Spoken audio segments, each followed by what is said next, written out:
సరే నేను గంభీరంగా మౌనంగా చూస్తున్నా. నేను కొడితే వట్టి కొట్టు నాకు అలవాట్లేదు కదా. చూద్దాము.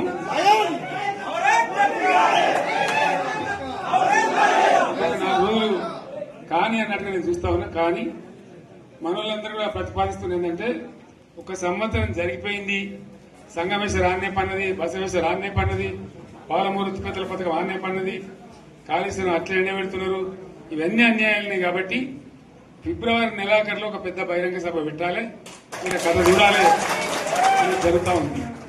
కాబట్టి మీరు కూడా పెద్ద ఎత్తున దయచేసి ఆ సభకు కదిలి రావాలి, కదా దూరమే ఉండదు. ఆ రకంగా తెలంగాణ శక్తి ఏందో మరొకసారి చూపించి వీళ్ళ మెడలు వంచి ఇప్పుడు సాధించాలి. భవిష్యత్తు కోసం కూడా కొట్టాడకు మనం సిద్ధంగా ఉండాలని తెలియజేసుకుంటూ, పరమేశ్వర్ గారికి అంతటి లోకమంత్రం ఇది. కోటి రూపాయల భూమి ఇప్పుడు 50 లక్షల కట్టుకోలేదు.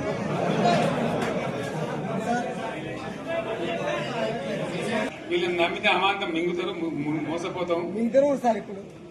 రైతు బంధుకు రామరామ అంటారు, దళిత బంధుకు జై భీమ్ అంటారు. వీళ్ళు ముంచుతారా నాయన అని చెప్పినండి. ఆయన వాడు తులం బంగారం ఇస్తా, నీకు ఏంటి, నీకు బంగారం వడ్డానం పెడతాను కానీ ఆయన నమ్మి ఏమో మీ సంగతి ఎంతో చూద్దామని ఆయన వేశారు. వేసింది ఇరుకపోయారు, బాయిలో పడ్డారు, అయిపోయి ఉన్నాయి అన్ని మీకు. ఇప్పుడు మళ్ళీ మొదటికి వచ్చానా కైలాసం ఆడలో పెద్ద పంపించినట్టు అయింది మళ్ళీ.